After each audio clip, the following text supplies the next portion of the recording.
ನಮಸ್ಕಾರ ಎಲ್ಲರಿಗೂ. ನಾನು ಡಾಕ್ಟರ್ ವಿಜಯಲಕ್ಷ್ಮಿ, ಸರ್ಕಾರಿ ಪ್ರಥಮ ದರ್ಜೆ ಕಾಲೇಜು ರಾಯಬಾಗ್ ಇಲ್ಲಿ ಸಮಾಜಶಾಸ್ತ್ರ ವಿಭಾಗದ ಸಹಾಯಕ ಪ್ರಾಧ್ಯಾಪಕಿಯಾಗಿ ಕಾರ್ಯನಿರ್ವಹಿಸುತ್ತಿದ್ದೇನೆ. ಇವತ್ತು ನನಗೆ ಬಂದಿರುವಂತಹ ವಿಷಯ ಎಂದರೆ ಕಲ್ಚರ್ ಆ್ಯಂಡ್ ಸೋಷಲೈಸೇಷನ್, ಸಂಸ್ಕೃತಿ ಮತ್ತು ಸಾಮಾಜೀಕರಣ, meaning and characteristics of socialisation, ಸಾಮಾಜೀಕರಣದ ಲಕ್ಷಣ ಹಾಗೂ ಅರ್ಥ. Socialization meaning definition and characteristics.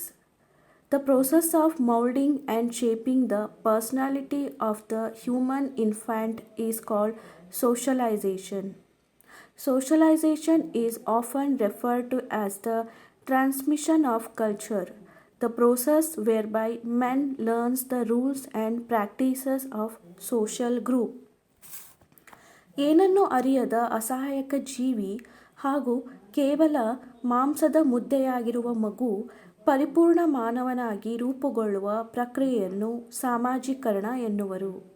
ಸಾಮಾಜೀಕರಣವು ಕಲಿಕಾ ಪ್ರಕ್ರಿಯೆಯಾಗಿದ್ದು, ಮಗುವು ನಿಧಾನವಾಗಿ ಸಮಾಜದಲ್ಲಿನ ವರ್ತನಾ ಮಾದರಿಯನ್ನು ಇತರರಿಂದ ಕಲಿಯುವುದರ ಮೂಲಕ ತನ್ನ ವ್ಯಕ್ತಿತ್ವದಲ್ಲಿ ಅಳವಡಿಸಿಕೊಳ್ಳುತ್ತದೆ. ಈ ಮೂಲಕ ಒಂದು ಸಾಮಾಜಿಕ ಸಮೂಹದ ನೀತಿ ನಿಯಮಗಳು ಹಾಗೂ ಪದ್ಧತಿಗಳನ್ನು ಅನುಸರಿಸುತ್ತದೆ. ಇದನ್ನೇ ನಾವು ಸಾಮಾಜೀಕರಣ ಎಂದು ಹೇಳಬಹುದು. Definitions of socialisation. Popenow, socialization can be defined formally as the process by which individual learns the ways of a society or group so that they can function within it. David ಪಾಪೆನೋರವರ ಪ್ರಕಾರ ಸಾಮಾಜೀಕರಣವು ಒಂದು ಪ್ರಕ್ರಿಯೆಯಾಗಿದ್ದು, ಈ ಮೂಲಕ ಒಬ್ಬ ವ್ಯಕ್ತಿಯು ತಾನಿರುವ ಸಮಾಜ ಅಥವಾ ಸಮೂಹದಲ್ಲಿ ಕಾರ್ಯನಿರ್ವಹಿಸುವುದಕ್ಕೆ ಪೂರಕವಾದ ಮಾರ್ಗ ಅಥವಾ ವಿಷಯಗಳನ್ನು ಕುರಿತು ತಿಳಿದುಕೊಳ್ಳುತ್ತಾನೆಂದು ಔಪಚಾರಿಕವಾಗಿ ವ್ಯಾಖ್ಯಾನಿಸಿದ್ದಾನೆ. ಸ್ಟಿವಾರ್ಟ್. Socialization is the process which links together the individual and his or her own culture. ಸ್ಟಿವಾರ್ಟ್ ರವರ ಪ್ರಕಾರ ಸಾಮಾಜೀಕರಣವು ವ್ಯಕ್ತಿಯನ್ನು ಅವನ ಅಥವಾ ಅವಳ ಸಂಸ್ಕೃತಿಯೊಂದಿಗೆ ಒಟ್ಟಾಗಿ ಜೋಡಿಸುವ ಅಂದರೆ ಬೆಸೆಯುವ ಪ್ರಕ್ರಿಯೆಯಾಗಿದೆ.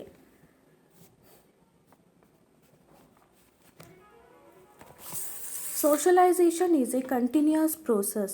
Socialization is a product of social learning in which there is no end for this process. ಸಾಮಾಜೀಕರಣವು ನಿರಂತರ ಪ್ರಕ್ರಿಯೆಯಾಗಿದೆ.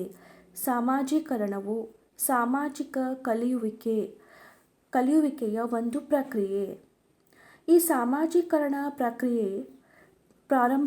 ಪ್ರಕ್ರಿಯೆಗೆ ಪ್ರಾರಂಭವಿದೆ, ಆದರೆ ಅದಕ್ಕೆ ಕೊನೆ ಎಂಬುದೇ ಇಲ್ಲ.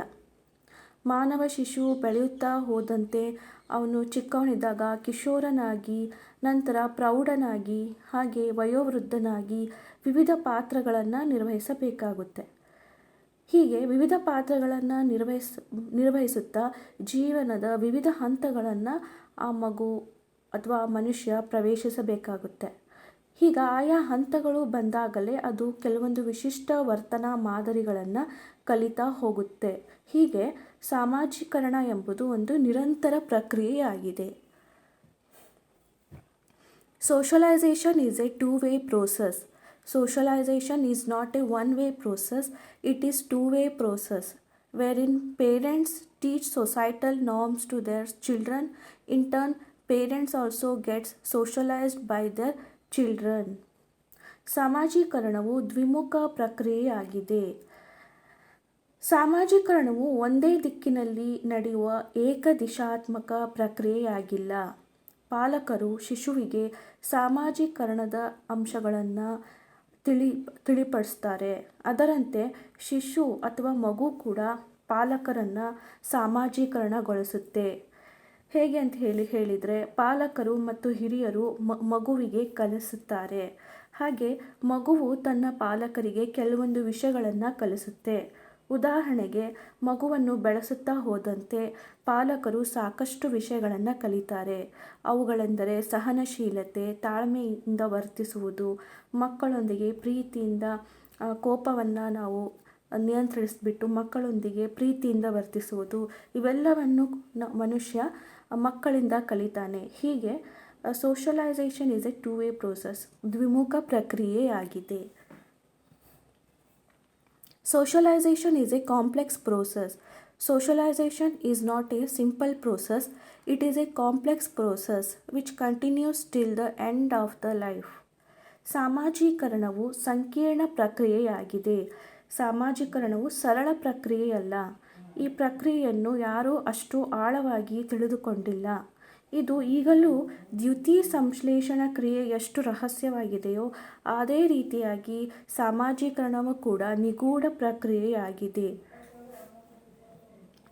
Socialization is basically process of learning.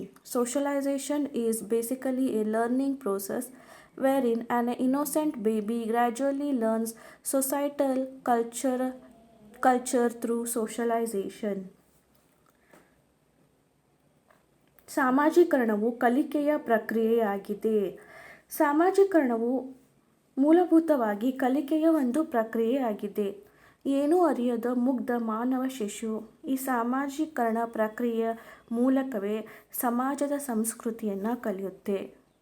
ಸಂಸ್ಕೃತಿ ಒಂದು ತಲೆಮಾರಿನಿಂದ ಮತ್ತೊಂದು ತಲೆಮಾರಿಗೆ ಹರಿದು ಹೋಗುವಲ್ಲಿ ಸಾಮಾಜೀಕರಣ ಪ್ರಮುಖ ಪಾತ್ರ ವಹಿಸುತ್ತದೆ. ಈ ದೃಷ್ಟಿಯಿಂದ ಸಾಮಾಜೀಕರಣವು ಎರಡು ತಲೆಮಾರುಗಳನ್ನು ಬೆಸೆಯುವ ಕೊಂಡಿಯಾಗಿದೆ ಎನ್ನಬಹುದು. Socialization is beneficial to the individuals as well as society. Socialization is beneficial to society because socialization prepares responsible citizen for society.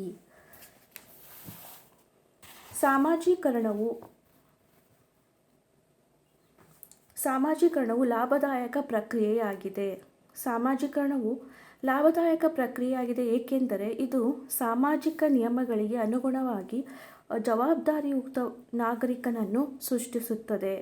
ಹಾಗೆ ಸಾಮಾಜೀಕರಣ ಪ್ರಕ್ರಿಯೆಯಿಂದಲೇ ವ್ಯಕ್ತಿಗಳು ಸಮಾಜದ ಹಿತಾಸಕ್ತಿಗೆ ಅನುಗುಣವಾಗಿ ವರ್ತಿಸುವುದನ್ನು ಕಲಿತಾರೆ. ಹೀಗಾಗಿ ಸಾಮಾಜೀಕರಣವು ಲಾಭದಾಯಕ. ಹಾಗೆ ಸಾಮಾಜೀಕರಣವು ಕೇವಲ ಸಮಾಜಕ್ಕೆ ಮಾತ್ರವಲ್ಲ, ವ್ಯಕ್ತಿಗಳಿಗೂ ಕೂಡ ಬಹು ಉಪಯುಕ್ತವಾದ ಪ್ರಕ್ರಿಯೆ.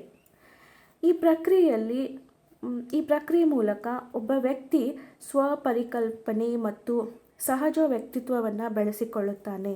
ಹಾಗೆ ಸಮಾಜದ ಸಂಸ್ಕೃತಿಯನ್ನು ಕೂಡ ಮೈಗೂಡಿಸಿಕೊಳ್ತಾನೆ. ಹೀಗಾಗಿ ಸಾಮಾಜೀಕರಣವು ಲಾಭದಾಯಕವಾಗಿದೆ. Socialization is a slow process.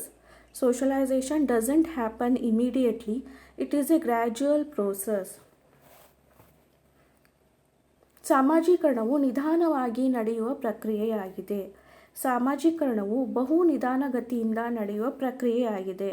ಏಕೆಂದರೆ ಇದು ಹಠಾತ್ತನೆ ಅಥವಾ ಒಮ್ಮಿಂದೊಮ್ಮೆಲೆ ನಡೆಯುವ ಪ್ರಕ್ರಿಯೆಯಲ್ಲ. ಬಾಲ್ಯದಲ್ಲಿ, ಕೌಟುಂಬಿಕ ಪರಿಸರದಲ್ಲಿ, ಪಾಲಕರ ಮಾರ್ಗದರ್ಶನದಲ್ಲಿ ಒಬ್ಬ ಮನುಷ್ಯ ಅಥವಾ ಮಾನವ ಶಿಶು ನಿಯಮಗಳನ್ನು ಮೈಗೂಡಿಸಿಕೊಳ್ಳುತ್ತೆ.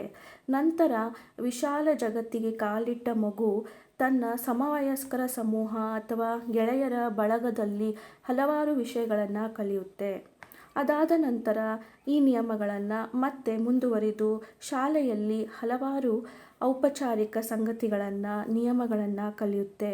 ನಂತರ ಕೆಲಸಕ್ಕೆ ಸೇರಿದಾಗ ವೃತ್ತಿ ಸಮೂಹಗಳಲ್ಲಿ ಈ ಸಾಮಾಜೀಕರಣ ಪ್ರಕ್ರಿಯೆ ಮುಂದುವರಿಯುತ್ತೆ. ಹೀಗೆ ಈ ನಿಯಮಗಳನ್ನು ಕಲಿಯುವ ಪ್ರಕ್ರಿಯೆ ಜೀವನದುದ್ದಕ್ಕೂ ನಿಧಾನವಾಗಿ ನಡೆಯುತ್ತಲೇ ಸಾಗುತ್ತೆ. ಹೀಗಾಗಿ ಸೋಷಲೈಸೇಷನ್ ಅಥವಾ ಸಾಮಾಜೀಕರಣವು ನಿಧಾನವಾಗಿ ಹಂತ ಹಂತವಾಗಿ ನಡೆಯುವ ಪ್ರಕ್ರಿಯೆಯಾಗಿದೆ.